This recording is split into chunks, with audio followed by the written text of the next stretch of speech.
Welcome to Freethought Matters. I'm Annie Laurie Gaylor. And I'm Dan Barker. Annie Laurie and I are co-presidents of the Freedom from Religion Foundation, which produces this weekly show. Today, we'll meet a Minnesota state representative who is not religious.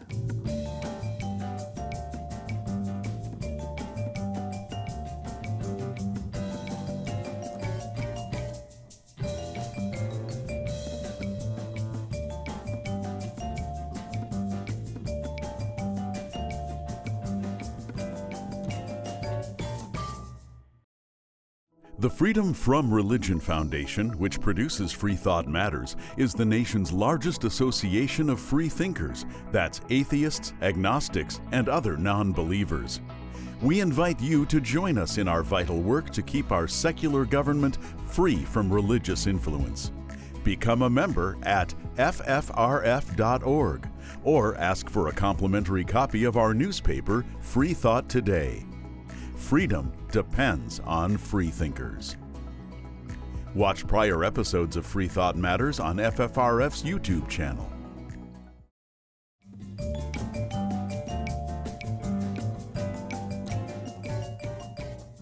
The United States is in the midst of an enormous demographic shift, with non-religious and religiously unaffiliated Americans growing to almost 30% of all adults. On today's show, we'll feature two guests who represent the growing numbers of elected officials who are not religious. On the second half of today's show, we'll meet Leonard Presberg, founder of the Association of Secular Elected Officials. But first, we'll talk with Minnesota State Representative Mike Freiberg, who co-founded the new Secular Government Caucus in that state, which works to resist Christian nationalism and defend church-state separation. Representative Freiberg was first elected to the legislature in 2012. In his day job, he works as an attorney for a nonprofit organization committed to improving public health. He identifies as an agnostic. Thank you so much for joining us, Representative Freiberg. Thank you for having me. Glad to be here. So it's pretty exciting, this new secular caucus that you have. And the mission, as we were looking on the website, of the new caucus is to promote public policy based on reason, science, and moral values. Also to protect the secular character of our government, to oppose discrimination against atheists, agnostics, humanists, seekers, religious and non-religious people, champion freedom of thought and conscience, and so on. So that's pretty exciting. Why did you start the Secular Government Caucus? The co-chairs and I were concerned about the increase in Christian nationalism and the attempt to govern in a way that's motivated and influenced by religious beliefs. You know, there were a couple issues that happened in Minnesota in the last few years. There were efforts to put posters saying "In God We Trust" in public schools. There was an attempt to defund the Minnesota Historical Society because they invited a respected historian, to speak at an event about how the nation's founders were not interested in creating a Christian government. So there were just a couple things like that were happening in Minnesota since we formed. We've been involved in a couple other issues, which I'm happy to talk about if there's time. But just generally, I think you explained our mission statement really well, and that's what we're trying to do. So is there a litmus test for membership? Are some of the members religious? There is no litmus test. Some of the members are, in fact, religious. I don't identify as religious, but my co-chair, Senator Marty, is a very religious person. I know he's the son of a minister. The thing we have in common is that we all strongly believe in the separation of church and state and believe that the government should not be motivated by religious values, because not everybody shares those values. So we were initially going to call ourselves the Secular Caucus, but we decided to call ourselves the Secular Government Caucus, kind of for that reason. Some of the members are, in fact, religious. Well, and that's true of the Congressional Freethought Caucus as well, which is partly chaired by Representative Huffman, who's like yourself an agnostic, but most of the members of the Congressional Freethought Caucus are also religious. So it's good to have these religious allies. Absolutely. Is supporting state church separation a liability or a positive thing in Minnesota? I can't speak for everyone or every part of Minnesota. Like every state, it's diverse geographically and politically. It has definitely not been a liability for me. In the last election, actually, for the first time, I didn't have an opponent, and this was after after we created the Secular Government Caucus. So, being involved in advocating for the separation of church and state, I mean, in my mind, it's popular in most areas. I think people recognize, especially when people start talking about banning books and things like that, these are not values the government should espouse, because it can affect everybody in a negative way. When Representative Huffman came out as a non-believer in the U.S. House of Representatives, he did better in his next election. People knew what he stood for, and they cared about his values and his policies. Have any of your members received any flack or blowback because of it? Again, not that I'm aware of. I mean, we have members of the Secular Government Caucus who won by pretty narrow margins. And as far as I know, it hasn't been an issue in any of their races. So we come from a variety of districts. Some are from politically challenging districts. I think more and more legislators aren't afraid, at the very least, to advocate for the separation of church and state, but if not even to identify as non-religious themselves. So I think that when you launched this, was this a year ago? There were about 24 members of the Secular Caucus. About how many members are there now? Last count I did, there were 30. So it seems to be growing in interest and support, which I think is really encouraging. And so what are the issues that are so important that we require a Secular Government Caucus? Yeah, well, I mentioned a couple of the issues that led to the formation of the Secular Government Caucus. One issue, there have been other issues that crop up. One issue that developed this year. So we have this program in Minnesota called the Post-Secondary Enrollment Option, where high school students can take college-level courses at those colleges, and it's paid for by the state. So this is a publicly funded program, and some of those courses are at religiously affiliated colleges, which is fine. The statute requires that the courses be non-sectarian, I think is the word that the course is used. So you could take a math class at a Christian college and that would be fine. However, there are some extremely conservative Christian colleges that actually require all students taking classes to sign a statement of faith, saying they believe, they adhere to the beliefs of that institution. And some of those institutions have pretty strong beliefs against LGBTQ equality and against reproductive freedom. If they want to make their own students sign those who are paying the tuition, that's fine. But in my mind, when it's a publicly funded program such as the post-secondary enrollment options, then it's completely inappropriate to make students sign these statements. So we actually passed a law this year prohibiting faith statements for the post-secondary enrollment options program. I spoke in favor on the House floor. It got signed into law, but then after it got signed into law, there was a lawsuit actually against it. And the Secular Government Caucus, we issued a statement in support of the law and explaining the rationale for it. So that's just one issue that's come up this year, and I have some, I can provide some other examples of things that are happening. Well, there's women and religion. There was a great story we saw in the paper last year. You were coming out of the Capitol with a big sign that said, "Stop the abortion ban." So what happened with that? In Minnesota, we passed a lot of really exciting legislation, and it's kind of gone, other states, I know it's been going the opposite direction. So, but in Minnesota, we had a Democratic trifecta. So the House had been democratically controlled for the last 4 years. The Senate switched to Democratic control only by one seat, but that proved to be enough to get a pretty progressive agenda passed. And the governor is a Democrat as well. So we passed the Protect Reproductive Options Act, which puts reproductive freedom into state statutes.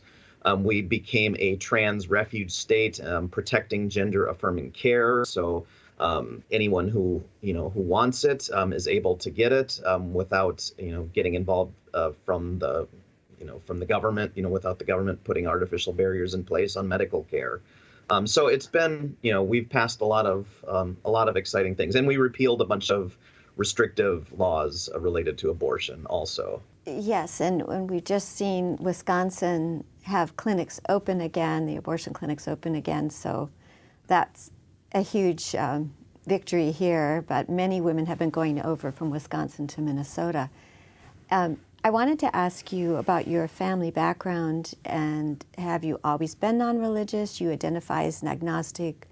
Why? What does that mean to you? I grew up going to a Unitarian church, which I think a fair amount of people who identify as non-religious have done also. It's a very welcoming church for a variety of religious beliefs.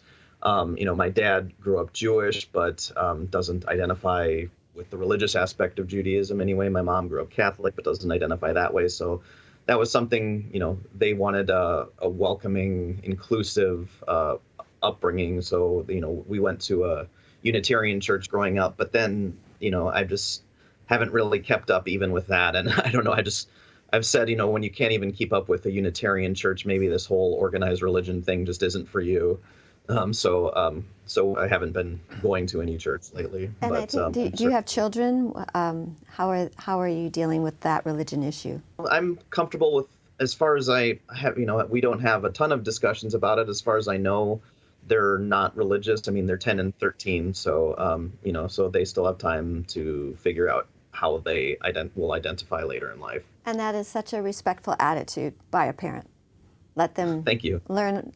grow up enough to make their own decisions. So you're a part of this association of secular elected officials. It's a national group. And that group is encouraging people to actually run for public office, non-religious, secular, and people who support state-church separation. Do you have any advice for anyone who might be considering, or what should they do to consider running for public office? Yeah, I would say just be true to your beliefs. I mean, I think voters value sincerity. And, if you're trying to pretend to be something you don't identify with, thinking it'll help you politically, it probably won't, because I think a lot of people will ultimately see through that. So I'd say just, be true to your beliefs and who you are. And I think the voters will reward that. So Representative Freiberg, do you have any advice for those of us who are in red states versus the blue states? Yeah, just keep organizing and keep working towards electing progressive elected officials. I mean, it doesn't take a huge supermajority to get some very progressive policies passed, and we saw that firsthand this year in Minnesota. We have a 1-seat majority in the Minnesota Senate, but we were still able to pass lots of great legislation. I mean, I just talked about some of the things related to reproductive freedom. And so forth. But we also passed, free school lunches. We lowered the cost of tuition, invested in mass transit. I mean, there's a whole host of things that we passed this year that some are calling it the second Minnesota miracle after, we passed a bunch of legislation in the 1970s that was the first Minnesota miracle. Elections do have consequences. I mean, that's often stated in a way that makes it sound negative, but I think it's also true in a positive manner. So I think the farther, the more fringy the right wing gets in the United States, the more people will see it, and I think it'll help elect progressive people even in red states. Well, it sounds like a very humanist agenda is being passed, and you're part of it. And thank you so much, Representative Freiberg. Thank you. Really appreciate this opportunity to talk about what we're doing in Minnesota. And earlier this month, we spoke with the founder of the Association of Secular Elected Officials, who will tell us more about this growing trend after the break.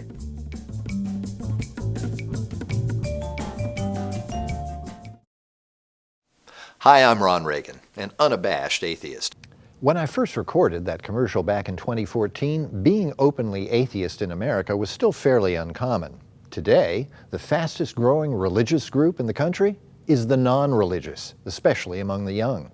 That progress is heartening. But the religious pushback is fierce, and the forces of Christian nationalism are well organized. Our progress won't continue unless we work together so that reason and our secular constitution will prevail. That's why I'm asking you to join the Freedom from Religion Foundation, the nation's largest and most effective association of atheists and agnostics working to keep state and church separate, just like our founders intended. Please join the Freedom from Religion Foundation today. Ron Reagan, lifelong atheist, not afraid of burning in hell. I'm Doug Hinahara, and I'm an out-of-the-closet atheist. I consider myself fortunate in that I wasn't raised in an overly religious family, so I was allowed to think for myself. And around the time I was 17, as I was exploring these ideas of religion, I was told by a fundamentalist Christian that my grandmother, who had emigrated from Japan, was destined to eternal damnation because she was a Buddhist. And I couldn't accept that, and it kind of unraveled from there for me. So at this point in my life, I've become very comfortable with the idea that I don't need religion or belief in God to be a moral person and live an ethical life. I'm proud of the fact that I have 2 daughters who have grown up to be wonderful young women, and I'm proud to say also atheist.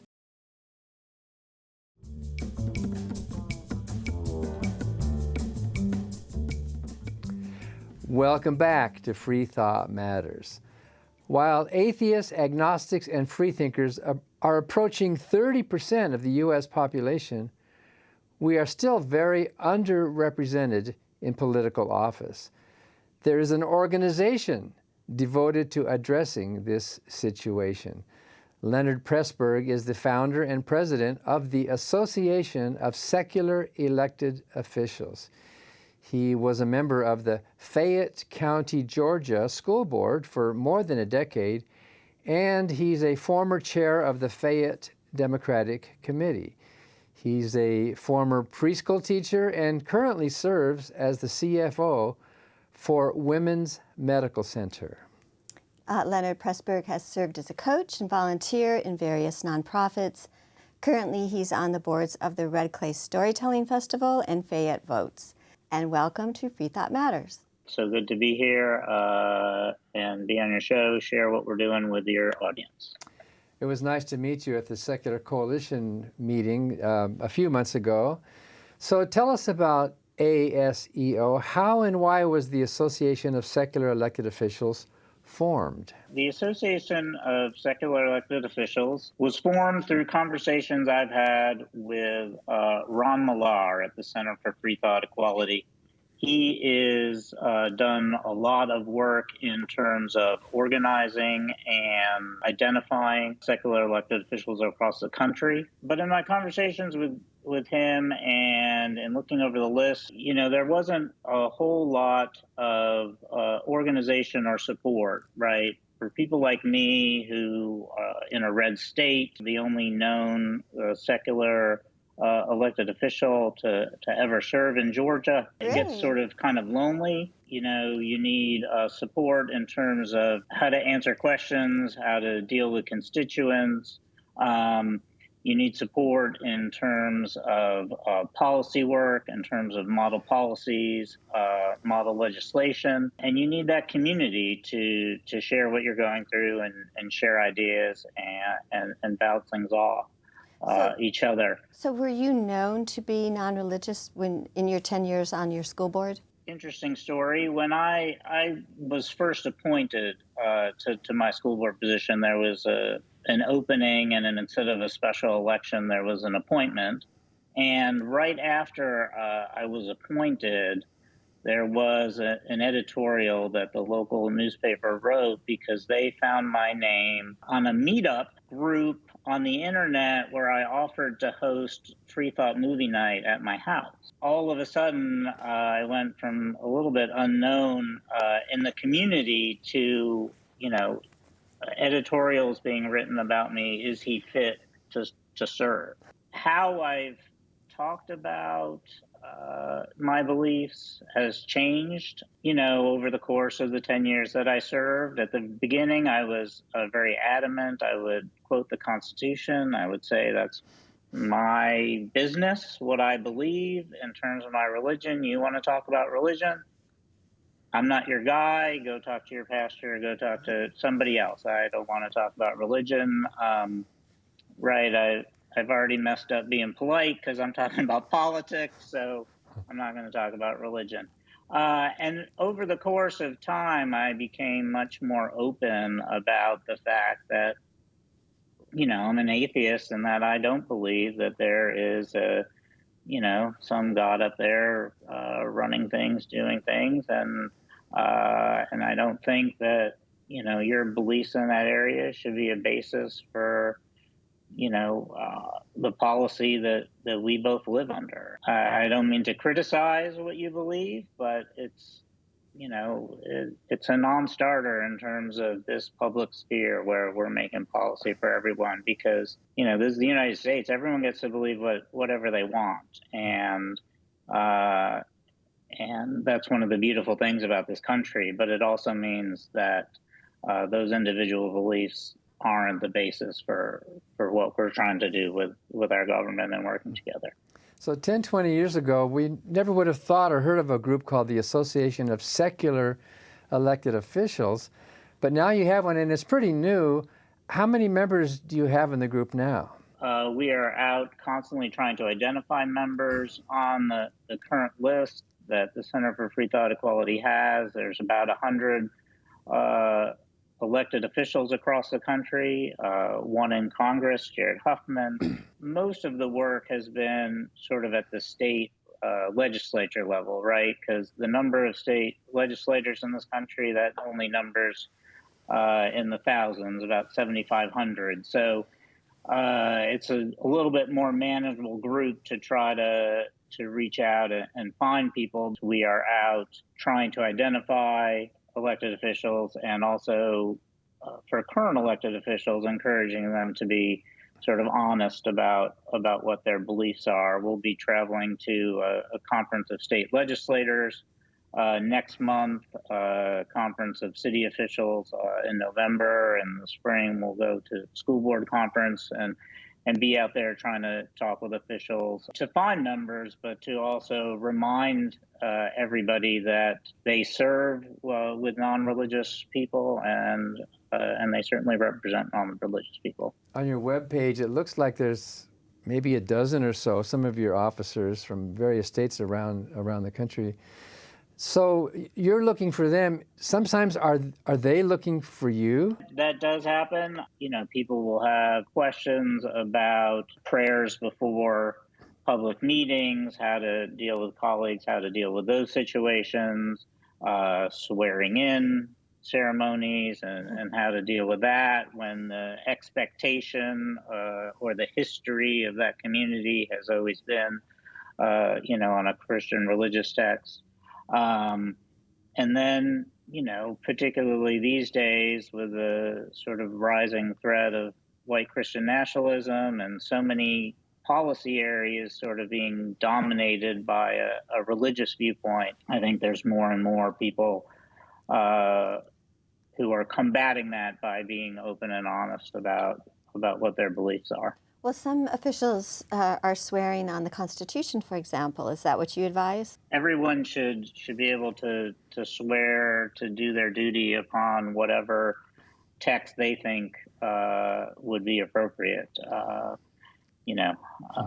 if they're being asked to swear to God, that's the problem.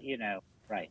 Yeah. That's the problem. If you want me to put my hand on a Bible and swear to God, that is not meaningful to me, nor relevant to the job that the people have elected me to do.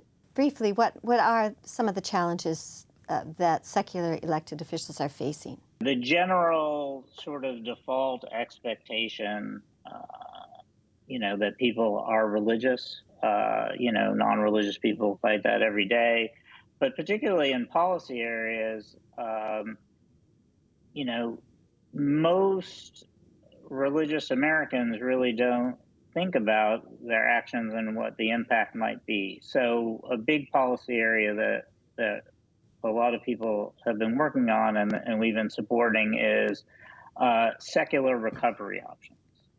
Right. Oftentimes you get involved in the legal system and you are forced into an Alcoholics Anonymous, which is, a religious faith-based recovery program.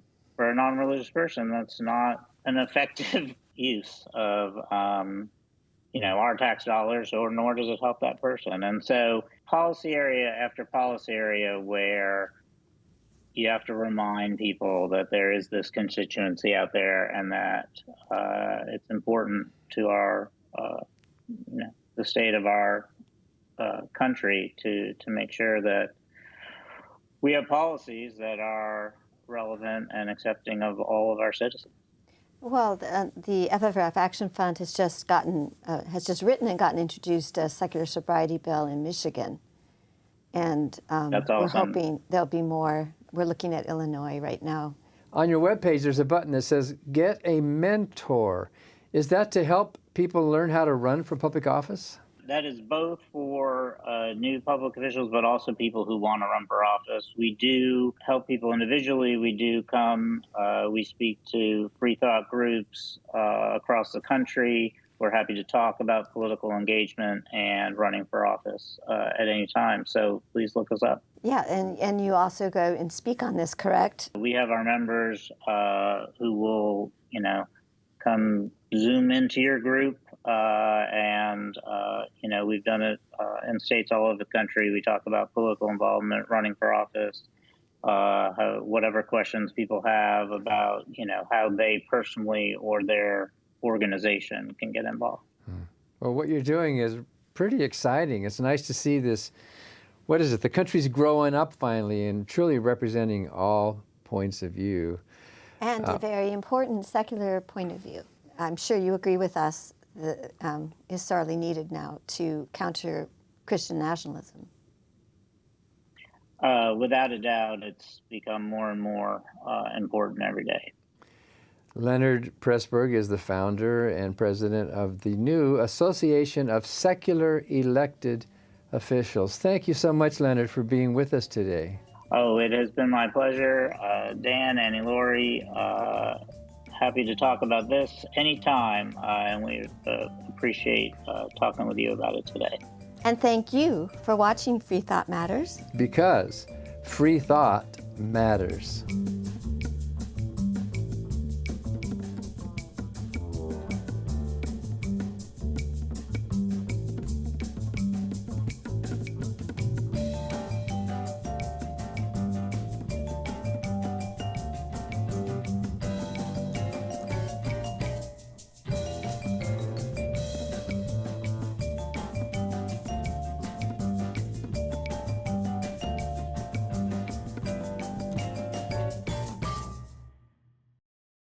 My name is Bill, and I'm an out-of-the-closet apatheist, meaning I don't really care what you believe, and I don't really think that you should care what I believe.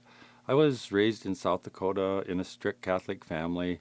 I was an altar boy. I served Mass a lot of Sundays twice. The priest gave us this little card that said, "In case of accident, please call a priest." I don't really like that idea anymore, since I left the church about 40 years ago. Now, if you find me alongside the road after an accident, please call an ambulance and an EMT.